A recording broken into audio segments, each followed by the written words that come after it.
दोस्तों स्वागत है एक और नए ब्लॉग से। आज के ब्लॉग की शुरुआत कर रहा हूं मैं अपने ही होम टाउन से।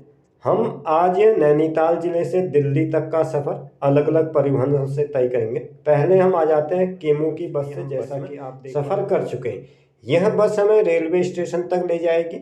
बस में ज़्यादा भीड़ भाड़ नहीं है। आमतौर पर जो है वीकेंड में ज़्यादा भीड़ होती है, इस समय तो वीकेंड है नहीं, तो इस वजह से हम पे आते हैं। रेलवे स्टेशन पर ऑलरेडी कई सारी ट्रेनें खड़ी होती, तो यहाँ पर हम शताब्दी ट्रेन से दिल्ली तक का सफ़र तय करने वाले हैं। जैसा कि आप देख पा रहे हैं, हम अपने निर्धारित समय से काफ़ी समय पहले पहुँच गए हैं और इसमें अलग अलग तरह की ट्रेनें हैं। काठगोदाम यह रेलवे स्टेशन है, इस पर मैंने डिटेल्ड वीडियो ऑलरेडी बना रखा है। इसके बारे में ज़्यादा जानकारी उस वीडियो पर भी आपको मिल जाएगी। यहाँ पर मैं अपने ट्रेन के बारे में आपको आ जाता हूँ। ये शताब्दी एक्सप्रेस के अंदर का व्यू है। जैसा कि आप देख पा रहे हैं, आज भी यहाँ पर अधिकांश सीटें खाली हैं और यह शुक्रवार की शाम को हम यहाँ से निकल रहे हैं। और जैसा कि आप देख पा रहे हैं, अभी ट्रेन के पास होने में थोड़ा समय है। फिलहाल हम अपनी सीट पे पहुंच गए। वन बाय वन धीरे धीरे यात्री भी अपने सामान व्यवस्थित करने लगते हैं। इस प्रकार से हमें काफ़ी अच्छी सीटें मिल गई हैं और एकोमोडेशन भी काफ़ी हैं। तो ऐसा कोई इशू नहीं कि ज़्यादा भीड़ भाड़ है या हैवी रश है, क्योंकि इस समय में जो है दिल्ली जाने वाली भीड़ कम होती है, क्योंकि कोहरे की वजह से कम ही लोग पसंद करते हैं। पहाड़ों में अपेक्षित अच्छा है और यहाँ का मौसम काफ़ी बढ़िया है। धीरे धीरे अपनी गति को बढ़ाती हुई ट्रेन अपने लक्ष्य की तरफ जा रही है। जैसा कि मैं आपको दिखा पा रहा हूँ, बाहर जो ट्रेन आपको चलती हुई दिख रही है वो चल नहीं रही, वो जो रुकी हुई है। हमारी ट्रेन चल रही है। जैसा कि आप देख पा रहे हैं, कोई भी गतिशील वस्तु से जब आप बाहर की चीज़ को देखते हो तो वो चीज़ें आपको चलती हुई दिखती हैं। ट्रेन को गति पकड़ने में कुछ समय लगता है। आमतौर पर काठगोदाम से दिल्ली तक का यह हल्की हल्की गति से ही चलती है। यह इस बात पर भी निर्भर करता है कि मौसम किस तरह का है, क्योंकि ये जाड़ों के दिन है और कुछ समय के यहाँ पर इस समय कोहरा लग गया है और इस वजह से भी ज़्यादा स्पीड इसकी नहीं रहती है।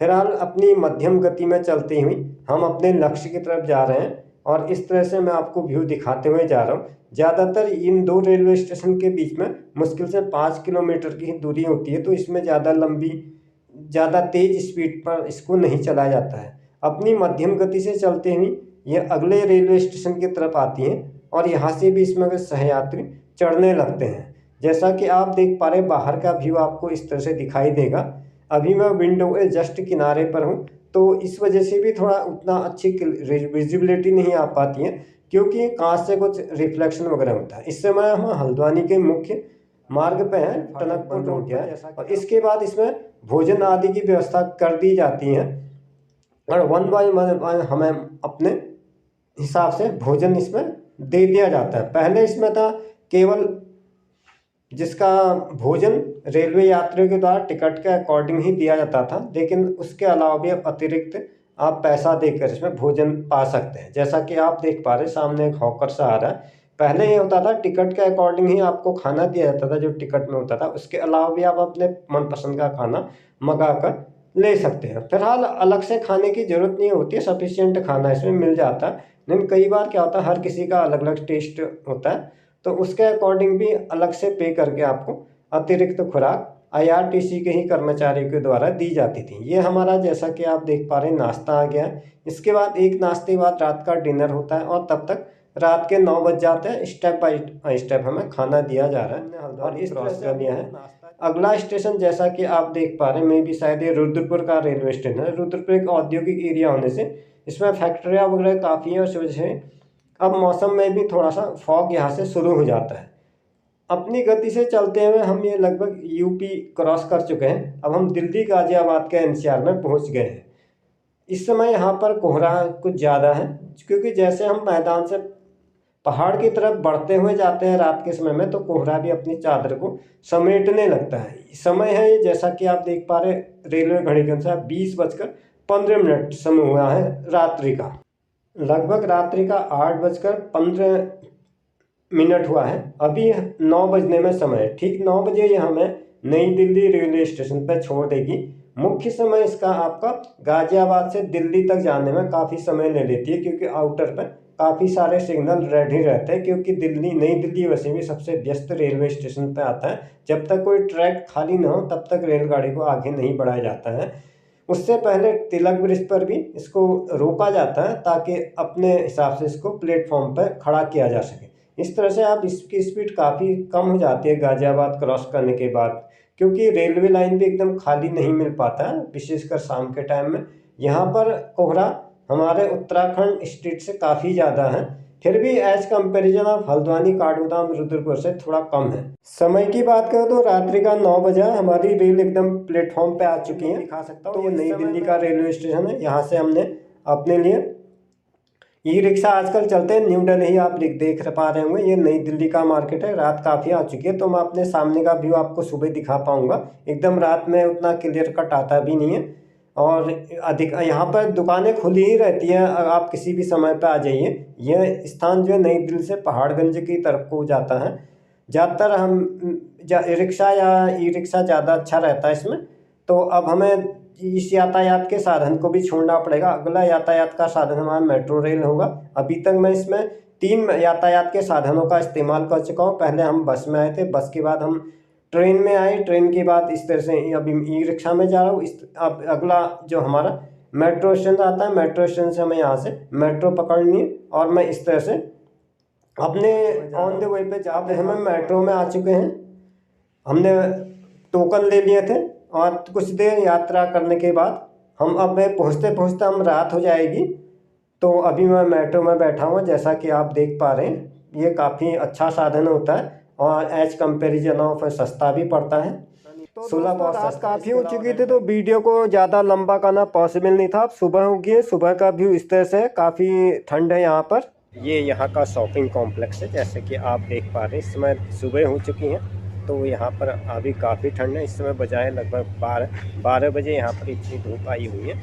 अभी भी मौसम में ठंडक है और आसपास की दुकानों का अभी शटर डाउन ही है। तो कुछ लोग आ रहे हैं, कुछ व्यावसायिक गतिविधियाँ चालू हैं। यहाँ का पार्क है, यहाँ के पार्क DDA जिसको होता है दिल्ली डेवलपमेंट अथॉरिटी। पार्क अपेक्षा साफ़ सुथरे होते हैं और पीसफुल भी रहते हैं। सड़क पर तो यातायात काफ़ी होता है तो ब्लॉगिंग नहीं हो पाती इसमें, जैसा कि आप देख पा साफ़ सफाई भी काफ़ी है। अभी का समय की बात करें तो 11 से 12 बजे के बीच का समय है, लेकिन ठंड की वजह से थोड़ा सा एक्टिविटीज़ कम ही है। कुछ इधर उधर हम देखते थे, हमारी तरह कुछ घूमने फिरने वाले लोग मिल जाते हैं, कुछ बच्चे क्रिकेट भी खेल रहे हैं। अभी मैं आपको ये गिलहरी दिखा रहा हूँ, 1-2 गिलहरियाँ घूम रही है। अभी मैं मोबाइल को जूम कर देता हूँ। ये है गिलहरी, 2 गिलहरियाँ। ज़मीन में पड़ा हुआ कुछ अन्न कण होता है तो उसको खा लेती है, आपस में खेल कर रही है। धूप अच्छा लगता है इस तरह प्रकृति के साथ है ना, क्योंकि हम पहाड़ की तरफ पाले तो हमें प्राकृतिक चीज़ें ही ज़्यादा आकर्षित करती हैं। शॉपिंग मॉल, भीड़ भाड़ और इस तरह के मल्टीप्लेक्स वगैरह ज़्यादा देखने का मन भी नहीं करता। पार्क में क्योंकि शांति रहती है, साफ़ सफाई रहती है, दूसरा घूमने फिरने वाले भी रहते हैं तो अच्छा टाइम पास होता है। इस टाइम स्पेंड के लिए भी, ब्लॉगिंग करने के लिए भी। अदरवाइज सड़क पर यहाँ पर इतना यातायात होता है कि आप प्रॉपर तरीके से घूम फिर नहीं सकते हैं। फुटपाथ में भी जगह जगह रेहड़ी और पटरी वालों का सामान ही बिखरा हुआ होता है, चलने के लिए कहीं पे जगह भी नहीं होती है। पार्क ही थोड़ा सा व्यवस्थित भी रहता है और for more comfortable as comparison of road. काफ़ी लंबा चौड़ा पार्क है। मैं इसको आपको पूरा व्यू दिखाता हूँ। कुछ बच्चे क्रिकेट खेल रहे हैं और ये स्ट्रेट रास्ता जो आपका ये मेन दूर से आउटर रिंग रोड की तरफ को चले जाता है। अगर इसी में आप चले जाते हैं तो ये वेस्ट दिल्ली की तरफ को पड़ता है। कुछ लोग अभी घूमने के लिए आ गए। ज़्यादातर यही के जो कर्मचारी होते हैं दिल्ली डेवलपमेंट अथॉरिटी वाले, उनका साफ़ सफाई वगैरह का काम हो जाता है तो 11 बजे तक लगभग हो जाता है। अगर आप गर्मियों के दिन की बात करें, गर्मियों में तो यहाँ इतना गर्म होता है कि 8 बजे के बाद निकलना पॉसिबल नहीं होता। तो उस टाइम में ये पार्क का काम 6-7 बजे ख़त्म हो जाता है। लेकिन इस टाइम में कोहरा भी काफ़ी रहता है और एक्टिविटीज़ भी उसी के अकॉर्डिंग थोड़ा देर से ही शुरू होती हैं। अब इसमें कोहरा पूरा छट चुका है, अभी पूरी तरह से भी धूप नहीं आई है, जबकि ये दोपहर का समय है, लगभग 1 बजे, 1 से ज़्यादा ही हो गया है। और ये आपको पूरा व्यू दिखाई दे रहा है और कुछ लोग घूमने के लिए आ गए, कुछ लोग क्रिकेट खेल रहे हैं। इसी के चौतरफा घूमते हुए मैं अपना टाइम स्पेंड कर रहा हूँ। बहुत ही अच्छा प्राकृतिक दृश्य है, हरियाली से भरपूर। As I am showing to you, greenery is everywhere, many of tree. तो ये था फिर आज का blog. That's the end this episode. If you are with me the first time, please subscribe to my channel, watch and share to your friends. You may press bell icon.